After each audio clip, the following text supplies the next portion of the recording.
I want to thank you for coming. When I was first asked to be here, obviously I said yes, and then I went straight to my mom and I said, what if nobody shows up? And it looks like a full house to me, so I'm a little nervous. And as my friends, two of my friends that are here, they'll understand, please bear with me. I'm not an eloquent public speaker. I don't do it a lot, but when I'm asked, I can't say no. So, and also, before I begin, I want to thank a few different people. I want to thank the Pregnancy Center, of course, the board, the director, Robin, my mom, who's head of client services, and all the volunteers. Without them, I wouldn't be standing here speaking tonight. They have been my rock for many years through my journey in which we call life. I also want to take a minute to remember our family members of the center that are ill and in need of our prayers. And I want to remember some that have passed on, Anna Ryla and Yalma Heckathorn. Yalma is the woman on this poster with my son Abraham. She died she went on to be with the Lord in June. And, you know, I don't have a lot of friends, especially ones that are 86 years old. But Yalma was my good friend. She was my biggest fan, and if she were here tonight, I have no doubt she would be in the front row cheering me on. She loved my kids, and she waited for the day that my son was born, and she was sick, and so we were scared that I was worried that she wouldn't make it. Well, she made it, and anytime she was sick or down until she passed away, I would either take Abe up to visit her, that's my son, or just tell her some goofy story that he does. You see him with the mohawk running around here, he's kind of silly, and it would just cheer her up. She was loved, and she's greatly missed. Between Abraham, my son, and Yalma, that's proof that the ABC Pregnancy Center respects life from conception until natural death. And I can't speak highly enough of what the center has done for me, my little family, and countless others, from our volunteers to our clients and families. So now for what I was actually invited here to do, my testimony and how abortion has affected me, and not only me, but how it affects you.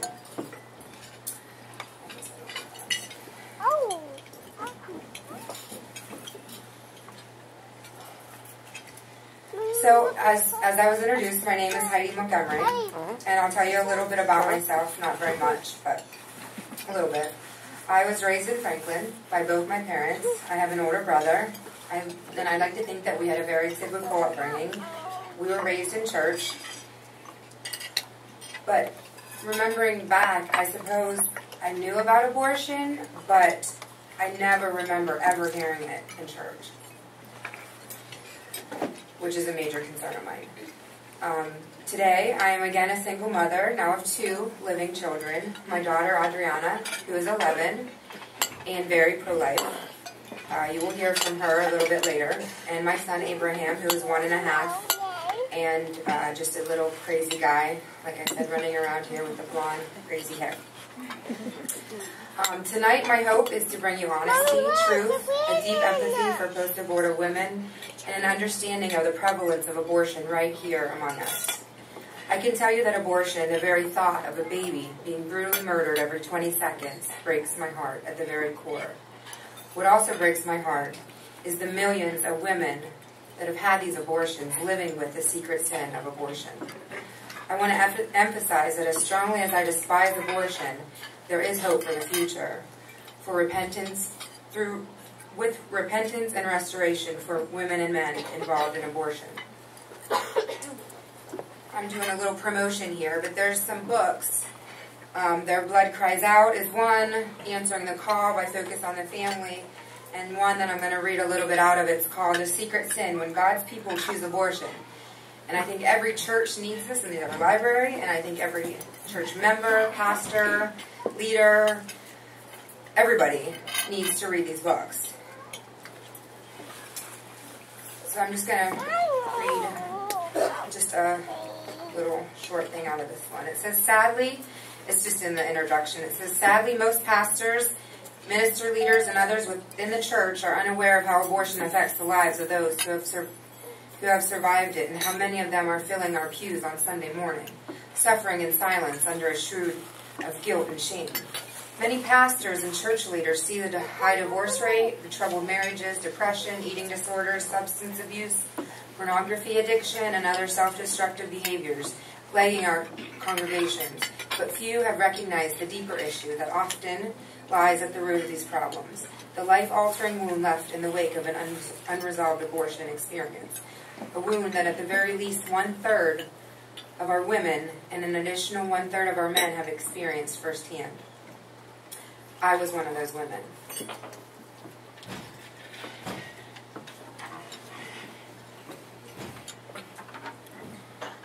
I could be your daughter, I could be your sister, your mother, your wife, your friend.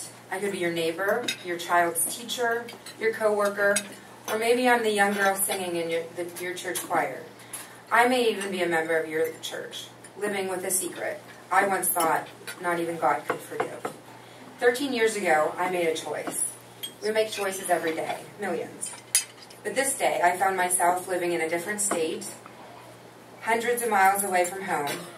You see, I had moved there immediately after I graduated high school because of problems that I had here. I had an abusive boyfriend. I was involved with drugs and alcohol through him. I just made a lot of bad choices. So when I found myself in Vermont, alone, scared, and not pregnant, I made a quick decision. One the world calls a choice. I had an abortion. What I thought would be a quick fix to a big problem actually not only ended my baby's life, but created many more. When I had my abortion, my baby was brutally ripped from my womb, and with it came my soul. In many ways, I died too that fall day in 1999 when I made what the world calls a choice. I was only 18 years old, still a child myself. Initially, I felt relief. My problem was gone, right? I remember very little from that day. I don't even remember the exact date. Aren't mothers supposed to remember those things? The few details I do remember, I remember a friend who was my manager. She took me that day. And you know, I sometimes wonder about her. I have no contact with her, haven't for years. And I wonder how it affected her. Because whether you've had the abortion, you're involved in the abortion, you've paid for the abortion, you've driven the woman there, you've forced a woman to get an abortion, you're affected. You know, every action has a consequence, whether it's a good or a bad one. And sometimes I think about her and think, you know, has she done this for other friends? And how has it affected her? I remember the actual abortion being almost an out-of-body experience. I don't remember much about it. I don't know if I think that's God just kind of, I don't need to really know those details. Although as a mother, I feel like I do, so I kind of struggle with that. But after it was over, I remember I was in a chair, and I guess what they call a recovery room, and I was back home, alone in my apartment, numb. That numbness has lasted for many years. And from that day on, I told very few people and never really talked about it, let alone ever acknowledged that it was a baby I killed, my baby. Eventually, I moved back to Franklin and soon found myself pregnant again, but this time I chose life. Even though, sadly, I was told that if I did it once, I should do it again.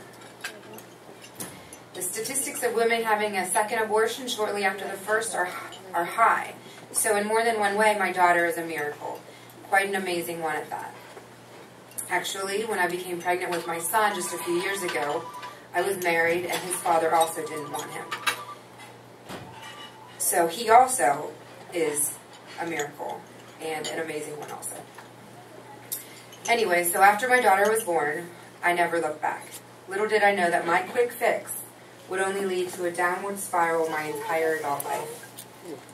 That consisted of fear, anxiety, depression, thoughts of suicide, alcohol, drugs, failed relationships, and just really looking for happiness in all the wrong places. That is until my mom and daughter began volunteering at the Pregnancy Center. And at first I wanted nothing to do with it. They would ask me to come and volunteer, and I just said no. I didn't want anything to do with it. Little did I know, God had a very different plan, much bigger plan for me. So I became involved, became friends with the director, Robin, and the rest is history. I was on my way to finding what I had forever longed for, unknowingly, forgiveness and healing that only comes from a relationship with Jesus Christ. I attended a Rachel's Vineyard retreat in 2009, where I finally repented of my sins. There I was able to grieve my child. I asked God to reveal the sex of my child, and I had always believed it was a boy. So I was able to name him there, and I named him John Michael. I gave life to him, in which I so selfishly took away. Finally, I was able to lay my child and pass at the foot of the cross, and I cannot wait until the day I get to meet him in heaven. That weekend, I was restored. While at the retreat, I wrote him a personal letter I would like to share with you now. If I can get through it. Dear John Michael, my child, where do I even begin? I will start by saying I am sorry, so very, very sorry. You see, 10 years ago, I was a very selfish person, and I made a choice. A very bad and selfish choice. I was, or at least felt, very alone and scared. And you see, because of my choice, we never got to meet. But I'm your mom, and you have a family that loves you. And I am so sorry I took that from you. Words cannot describe the regret I have for not wanting you then. And excuses don't excuse what I did. I want you. You might have a hard time believing me, I understand, but I'm asking you to try to believe me when I say I'm sorry for what I did. I'm sorry for not caring. I'm sorry for being so selfish. I'm sorry for my mistakes. I'm sorry. I'm so, so sorry. Please don't hate me. Someday we will meet and be together, but until then you will be with Jesus. But you already know that, right? You've been with him for many years now. I miss you. Sometimes when I think about you, I wonder what you look like. I wonder if you act like me, like your sister sometimes does. I just need you to know that you did nothing wrong. You're perfect. The problem was me, but I'm working on that now. So when we meet, it will be perfect, just like you. I miss you, I love you, and I'm so looking forward to the day when we shall meet. Love, your mom. P.S. I love you forever and ever, no matter what. Good night, my love. Sweet dreams. You see, even when you think you can't be forgiven, God will never forsake you because he made you. Statistics show that 1 in 3 women will have had an abortion by age 45. 43% identify themselves as Protestant. 27% as Catholic. Abortion is just not a worldly thing. It's right here among us. After years of destruction, heartache, and pain caused by my abortion, I finally found true forgiveness through complete repentance and restoration that only comes from God. The truth needs to be told. Abortion hurts. It's killing our nation, our world. And women like me do regret abortion. And that is why I'm Silent No More. The Silent No More awareness campaign is where men and women can share their testimonies of abortion. On January 22nd, 2010, at the March for Life in Washington, D.C., I had the privilege of giving my testimony on the steps of the Supreme Court through the Silent No More awareness campaign. You see, abortion is not just an issue some of us choose to deal with. Let me ask you, who is missing in your family? You may never know, but abortion affects all of us. It's in your family. It's in your church. In my opinion, if the church doesn't take a stand, who will? The world? I don't think so. Within the past year, I have met so many men and women affected by abortion. I think it's a God thing, but people have opened up to me about their heartache, and through my honesty, I've had great discussions on how abortion has affected them. I have a neighbor boy that I don't even know what we were talking about, but he opened up to me about his mom. He's the oldest, and he's the man of the house, and he said that he wouldn't have been if his mom hadn't had an abortion. I have a friend who I've met this past year who is probably in her 40s, and her life is just a mess. She doesn't have her living kids, and she had an abortion. And she knows it has had a direct impact on her, but she doesn't know what to do. I just met another friend at another friend's birthday party whose father forced her to have the abortion. And her parents are separated, so when she came home, she fell into her mother's arms because her mom didn't want it. Her father forced her. I also had a conversation with a young man, and I was actually talking about speaking at the banquet. And he has several siblings. He's a father, married now, and he knows that his mother's abortion directly affected the chaos that she has lived. And it's sad because he said that she'll never change. And I get that. I mean, we believe that people will change, but when it comes down to it, do they really? I mean, they have the potential to, but when we don't get to the root of the problem, you can go to therapists, you can go to counselors, pastors, but your first question is never, have you had an abortion? We don't want to go there. So instead, like that little part that I read out of the book, we deal with the troubled marriages and all these other things. When really, and it's like with anything, when you don't get to the root of the problem, you can't change. And so I completely understand where he's coming from. His mom's never going to change. There is hope, and I tried to share that with him, but as the son, I mean, you just kind of give up, unfortunately, sadly. And then I want to tell you about a visit I had. In March, this past March, I was at my daughter's dance competition in Pittsburgh. It was south of Pittsburgh, and we forgot to bring something, which always happens. So I was on a trip to Kmart, and like 9 o'clock at night, and I drove by a restaurant, and I looked down the street, and there was a big Planned Parenthood sign. And if you've ever seen their signs, they're very distinct, and you notice them, or I do. And, you know, I kept going, and I got back to the hotel the whole time thinking, I have to go there. I don't know what I'm going to do. I'm not really going to do anything besides pray, but I have to go there. And I told my mom, and she said, well, you know, Adriana has to dance, and okay. She goes along with me.